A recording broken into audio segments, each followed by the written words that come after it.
Hi, Sharon. Yes. Hi, this is Key with Community Gossip. How are you? Oh, you're good. I'm fine. Okay. So just to give everyone a little background, I just want to let them know that you did reach out to me through DM and said that you had some exclusive information that you had regarding R. Kelly and the women from Surviving R. Kelly. So before we get into that, can you just give them a little background of who you are? I'm Sharon Winbush. I worked for R. Kelly for 2 years from 97. I worked 97 and 98, those 2 years, which is the critical time when Sparkle says that she introduced her niece to Robert. I worked in his home every single day, 4 hours a day, sometimes 6 hours a day, depending on what we had to do. So I interfaced with Robert and his wife Drea on a daily basis and know everyone around him and know all of the things that occurred around the case. When Lifetime gave the documentary, they did not give a lie detector test to any of the women to even tell if they were telling the truth. And since I know Sparkle and I know Drea, and because I worked in his home, I would know inconsistencies and mistruths that were spoken. And so after listening to Drea give interview after interview after interview, where so many inconsistencies and she was just withholding critical information, I just felt I had to speak up. I usually don't speak on my clients because I work with a lot of high-profile multimillionaires and billionaires, and they really do not like you talking about them or their business to the media. Right. And and I've never done it. But in this particular case, I felt compelled to because there's no balance and there's so much negativity that's coming at him and nobody's presenting any of the dirt that they have contributed, and they're not talking about the positive stuff. So they're just painting him as this one-dimensional character that just simply is not true. So I wanted to speak and give a balanced account of what I know.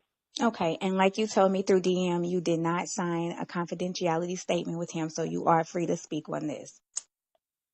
Yeah, I haven't signed a confidentiality statement with Robert. Okay. So whenever you're ready, you can just go right into what you disagree with and, what you feel are lies from the docuseries. Well, let's start with what got this ball rolling to begin with. Okay. It was Sparkle saying that her niece was on the sex tape. She said in a Madame Noir interview that you can look at on YouTube that she never had a relationship with Robert.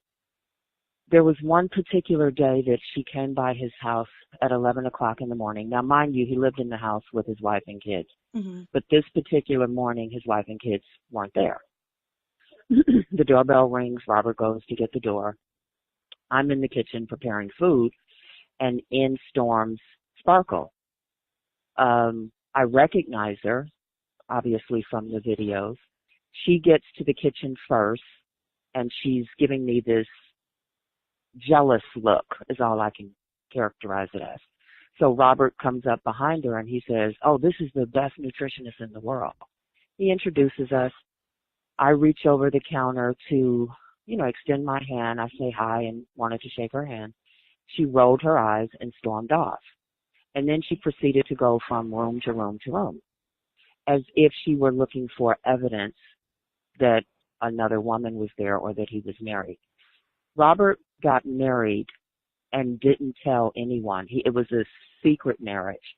So only the people in his house knew that he was married and had a child at that time, Joanne.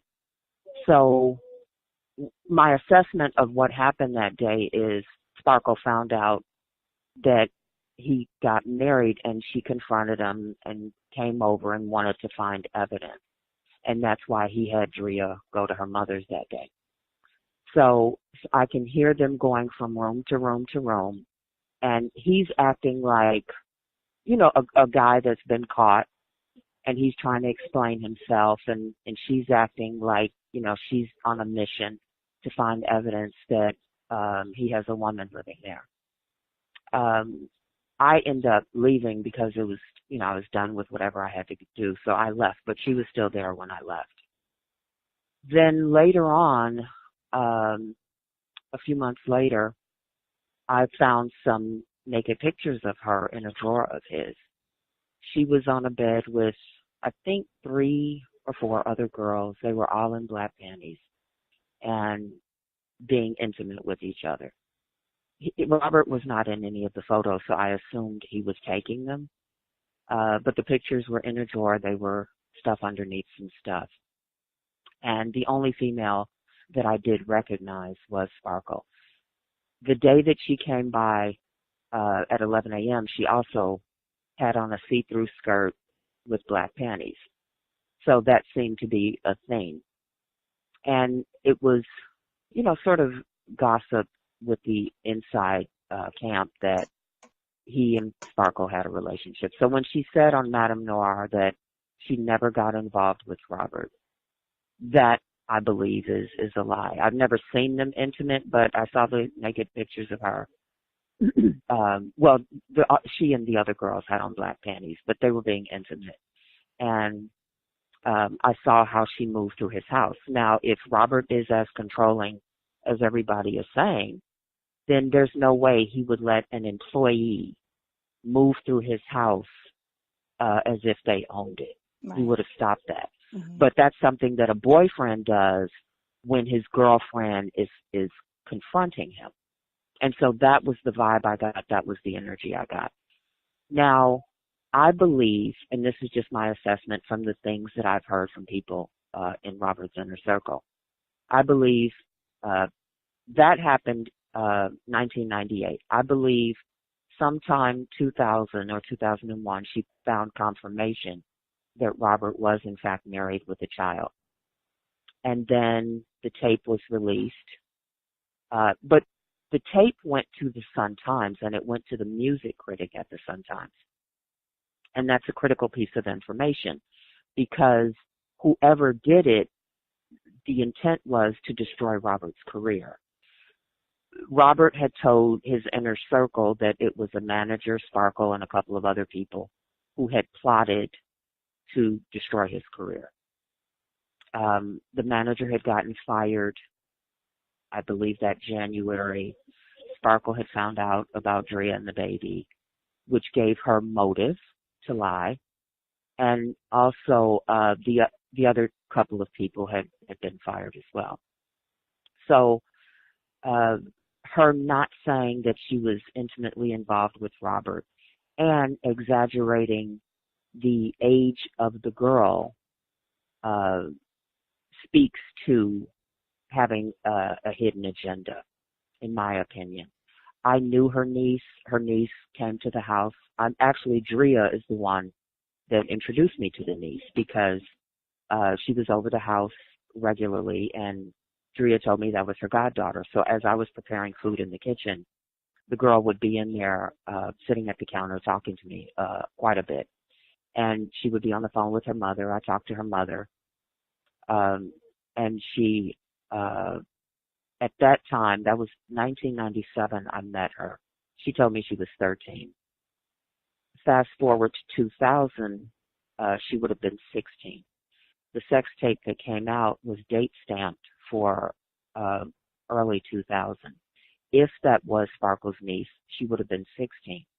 But Sparkle kept pushing the narrative that the girl was 14. So those are all major inconsistencies. And if you're in a court of law, those are things that a judge would notice, and they're things that lawyers and cross-examiners would go over and drive home. Right. But because the documentary is on television and they're doing this in the court of public opinion, everybody's just running off hysterical and chaotic and not looking at the facts and not examining the real information. You can look at the Madame Noir interview where Sparkle says she didn't have a relationship with Robert. That's inconsistent to what I know and what people on the inner circle know. You can look at the View interview with Drea where she says she never looked at the sex tape. I find it hard to believe that you thought, in the media it was said that the girl in the tape was Sparkle's niece. Drea knew the girl. I find it impossible to believe that she would not have looked at that tape to confirm if it was her or not. I looked at the tape because I worked in his home. I would have been one of the first people to be subpoenaed. And so I looked at the tape over and over and over because I wanted to clearly identify, was this the girl that I had seen with Drea? And there's a less than 10% chance that it could have been her because you just didn't get a very good view of her face, and you never got a clear view of, her whole body or anything. So you couldn't really tell height. You couldn't really, it was just hard to ID her from the tape. Mm-hmm. And so, people say, well, she looked 14. You can't tell someone's age in a tape. And if it was her, she would have been 16, but you cannot tell age from a video.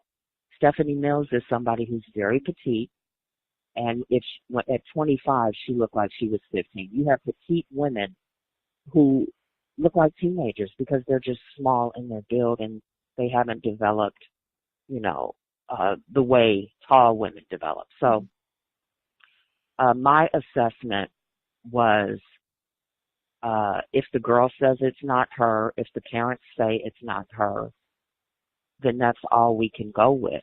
And I looked at the tape, and I can't positively ID her from the tape. But I think it's very inconsistent that Drea would say on The View that she'd never looked at the tape and that she didn't follow the case. So my question to myself is, what is she hiding? Or is she just oblivious to this person's situation or what was going on? So those were things with those two. But then this Lisa Van Allen lady who has been giving interviews, and you can listen to her interview on The Breakfast Club. She said she stole the tape. She said she did a three-way with Robert because she was living in his house.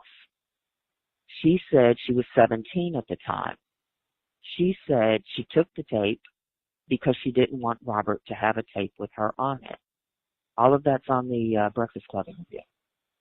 Robert and his wife lived in that house up until about 2000, and then they moved to a bigger house out in the suburbs.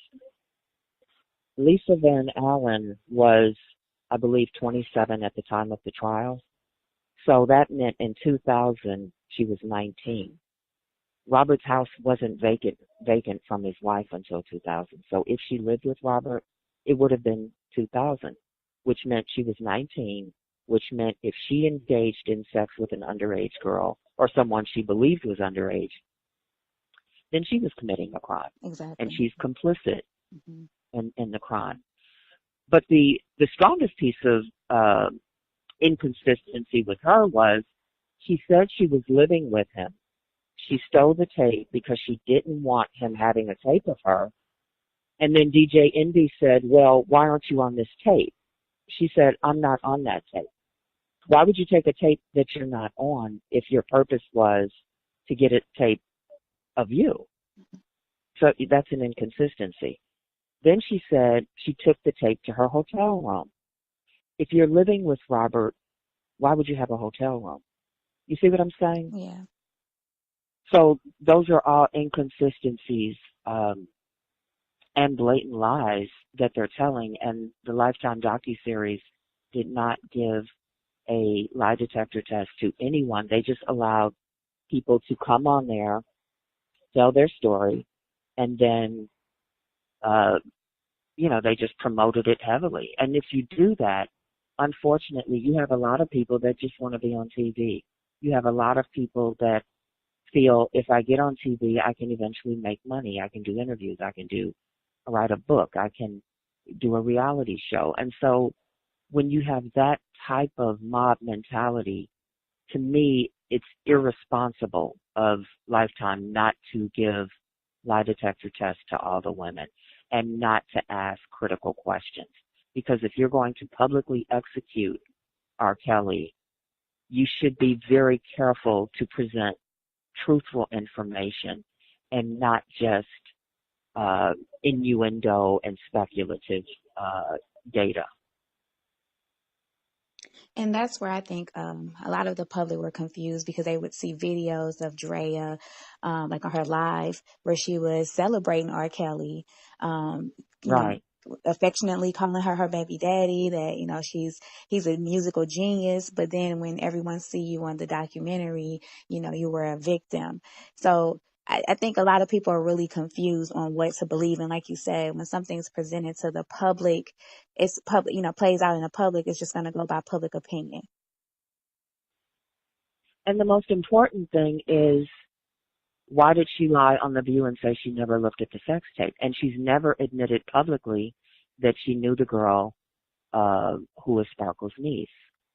So she's never come forward with that information, and that's critical information. But she says she wants to be an advocate for women and a voice for the voiceless. Well, you couldn't even speak up for yourself. Right. You couldn't speak up for Sparkle's niece, and now you're joining a bandwagon to execute your ex-husband, and that's going to damage your children for the rest of their lives. So how can you be an advocate for anyone when you can't even protect your children? I don't care what she says her children told her. That is their father. And no child wants to see their father uh, being publicly massacred like this. Mm-hmm. No child. And she should have sense enough as a woman and as a mother to know the long-term damage this is going to have on Joanne, Jaya, and Robert Jr. And for her to not care about that, and to only care about making herself a name and making some money doing this, I think is appalling, because she's not in a position to be an advocate for anyone. She hasn't done self-help. She hasn't read books. She hasn't gone to therapy. How are you going to help anyone? Like, what makes you think you're advocate material? That makes absolutely no sense. So your only motive can be to make money. And you've sat on all this information up until this year. Why are you revealing it now? I lived in the, well, I didn't live in the, I worked in the house with her, and I saw for 2 years, uh, Drea drove a Range Rover. She had fur coats, uh, diamond earrings, and this is what I saw: diamond bracelet, a diamond wedding ring. When I needed money to go to the grocery store, Robert sometimes would tell me to get it from her. She'd open her wallet and would have thousands of dollars in $100 bills. He hired me to prepare healthy foods in the house every single day for him and his family, paid my salary. He spent $600 a month, no, $600 a week on groceries. Uh, and once she drove me to the grocery store because she didn't have cash on her, and she paid for the groceries with her credit card. So she's saying that, uh, she was financially abused. I don't, like, how? You're living in a multi-million-dollar mansion. You have a housekeeper. You have someone preparing healthy meals. They had someone to clean the pool. They had someone to walk the dog. You have a gardener. You have someone to take the cars and wash them and gas them up. For 13 years she was with him. She could have worked and gotten a PhD. She could have gone to the library and gotten books and studied and started a business. Robert himself was abused. He can't read and write, but he didn't go public with who abused him. He went and focused his energy and made himself one of the most prolific singer-songwriters in history.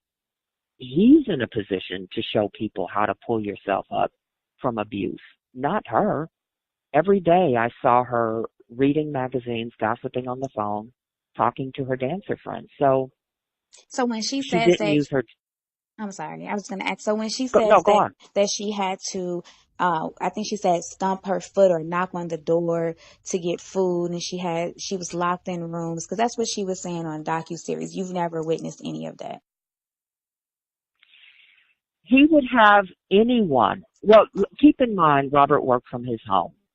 So he would have meetings in his house, wherever he was, whatever room he was in. Uh, he would sleep and he would turn the phones off while he slept. The minute he woke up, you knew he was up because the phones would start ringing nonstop, back to back to back. And then people were coming. You know, he would always have 5, 10 people in the living room waiting to meet him. He didn't want anyone walking into a room overhearing his business. Mm-hmm. So he did want you to knock. You came close enough where you could hear sensitive information. I didn't see that as abuse. I saw that as I'm trying to have some privacy conducting business in my home. Okay. I would have to knock. I would have to. So that wasn't just her. It was anybody. He didn't want anybody in his house to, if you're talking about an album that you're about to drop, Mm-hmm. if you're talking about someone you're about to work with, oh, I'm going to do this song for Michael Jackson, you don't want anybody just walking up, hearing that information, and then going and telling everybody that they talked to, and it gets out before you've had a chance to secure the deal. Mm-hmm. That can blow things. So his living room was a wide open space. So yeah, she would have to knock, and I would too if I was just gonna walk up and approach him. And it's just basically to let him know that you're coming into the space and he can stop talking about whatever it is that he was talking about. So that wasn't abusive. That was him conducting business in his home. Okay. Yes, I also seen where one of the kids, I believe it was Joanne, that came out and basically she's saying that she had a horrific experience living in the house with him. Did you ever witness anything that could have come across as abusive with his children? Well, she was a baby Okay. at the time, so Yeah. he was loving and doting. Robert is, uh, he can be harsh at times and he can be abrasive. A lot of times,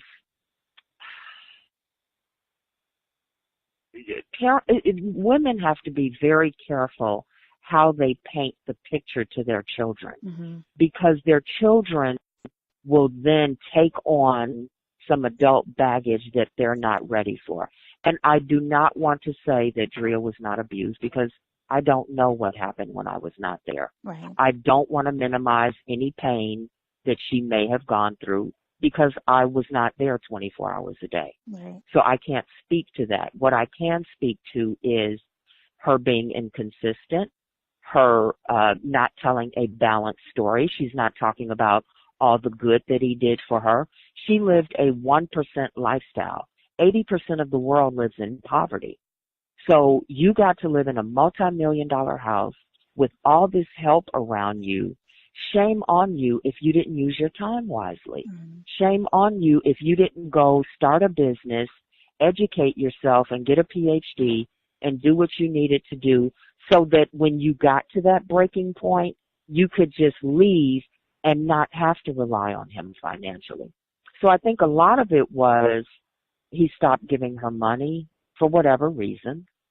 And that happens in a lot of relationships and in a lot of marriages. But you have to look at the overall picture. You moved into a situation where you were living better than the 99% of the people in the world. Mm-hmm. And you should have capitalized on that. And as I did, he gave me an opportunity to work for him. He was one of the first A-list artists that I worked for, and he was at the top of his game. I didn't squander that. I studied Robert. I watched everything he did. I learned from him. And then I went on to work with Kanye West and his mother, Rahm Emanuel, who's the chief of staff of President Obama, Common, Nas, professional football players, professional basketball players. So I used it as a jumping off place, as a stepping stone to more. So I don't have any issues with Robert. I don't have any I'd never led with sex with him. You know what I'm saying? Hmm. I didn't offer myself physically. So he never said anything to me inappropriate. He never did anything inappropriate. We never crossed those lines with each other. We kept it professional. So um, when I left, I don't have anything bad to say about him. You know, I would never drag him in the public. Anything that I had to say to Robert, I said to him one on one. And that will remain between he and I. But I'm going to speak my mind. I'm going to say whatever I have to say. And then we're going to leave in love. You know what I'm saying? Yeah. Like, I love you and let's move on, that type of thing.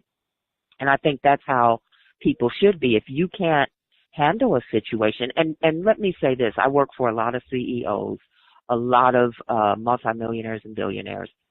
Most of them act like Robert. Most of them have that temperament. And it's because they have a high standard of excellence. They are living their dream at the highest level and they're juggling so many balls. Everything is critical. You know what I'm saying? Like, Hmm. it's such an intense environment.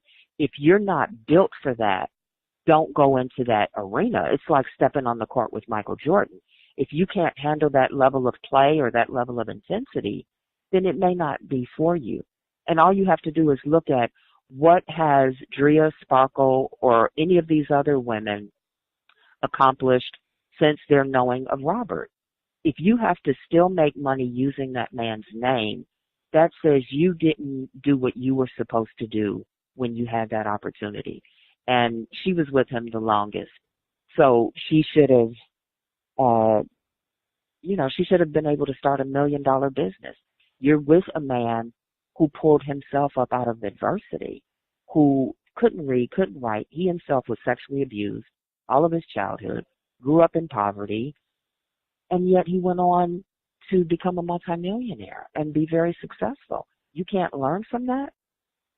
So I don't have any sympathy for anyone bashing the person that gave him an opportunity. And if he was abusive, if there were situations where you felt your life was in danger, then leave. Absolutely leave. You know what I'm saying? I'm not Yes. saying stay and take abuse, Right. and I'm not minimizing abuse.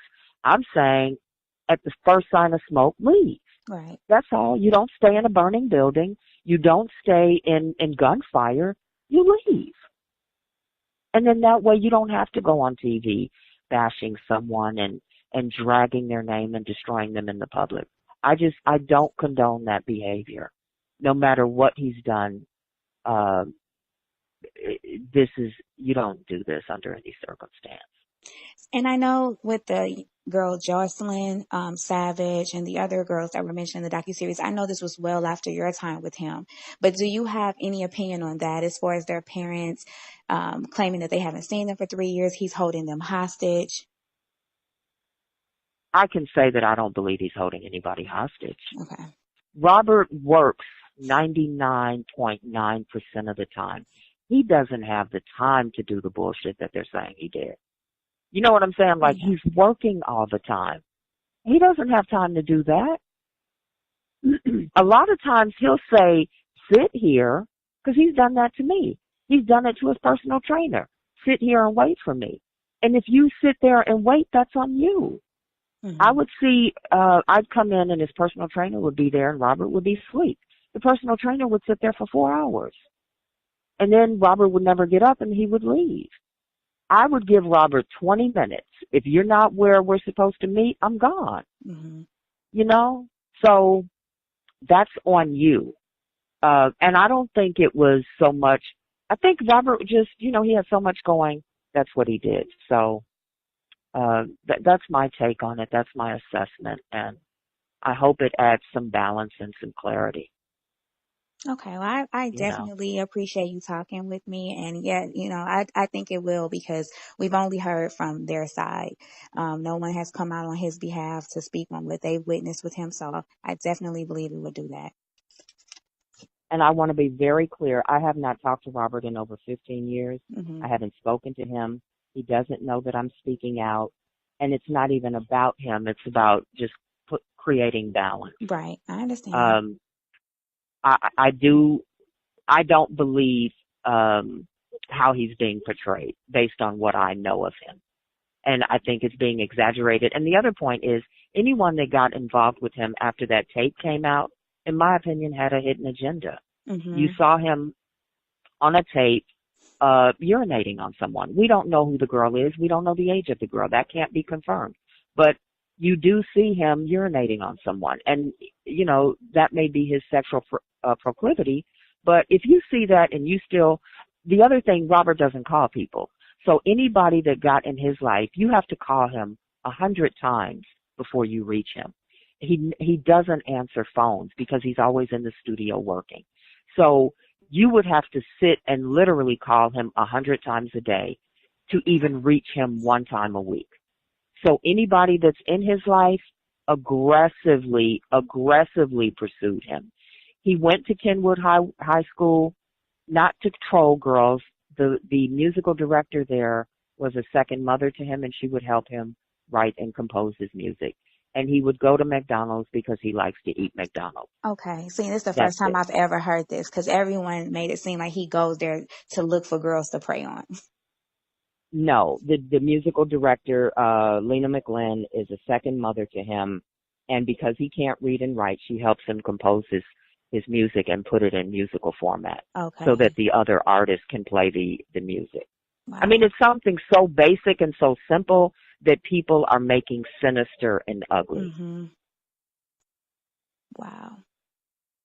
So I can't comment on the girls that if they didn't have anything to do with his home, I can't really say.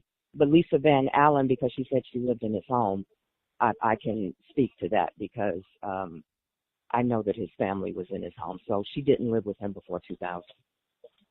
Okay. And the thing is, what I want to let people know, when you're listening to interviews, write things down. Write down dates, write down what they say, and then listen to another interview. Write down what they say. You can put these inconsistencies together. Right. Listen to that DJ Envy Breakfast Club interview. You'll hear the inconsistencies right in the interview. Listen to the View where Drea says she didn't watch the sex tape. Listen to the Madame Noir video where Sparkle says she had nothing to do with him personally. And so, you got to think for yourself. You can't just accept things at face value. And then it is right after the docuseries aired, then I saw where Sparkle dropped her single. Lisa Van Allen is plugging a book. So like you said, they are definitely using their experience to further their careers. To make money. Yeah. Exactly. Which I don't have a problem with if what you're telling is the truth. Exactly. But when you're lying and trying to destroy somebody just so you can get on a reality show, that's insanity at the highest level. Right. And watch they all do a reality show. Wow. Well, you definitely shed a lot of light, Miss Sharon. I really appreciate you talking to us. I'm glad to talk to you, and I hope everybody, just balance it out. That's all. Yeah. Have some balance, and don't treat anybody the way you yourself would not want to be treated. Right. Nobody deserves to be treated like this. And separate the artist from the music. Drea said that herself. His personal life is his personal life. If you didn't drag me into all the good that you were living, don't drag me into the negative stuff. Right. All right. Okay. Any other questions? No, I think you said everything, and we'll be sure to put this out and let everyone take from this what they will, but I appreciate you reaching out to me and doing this interview with me. Okay. Thank you. Thank you so much. Bye-bye.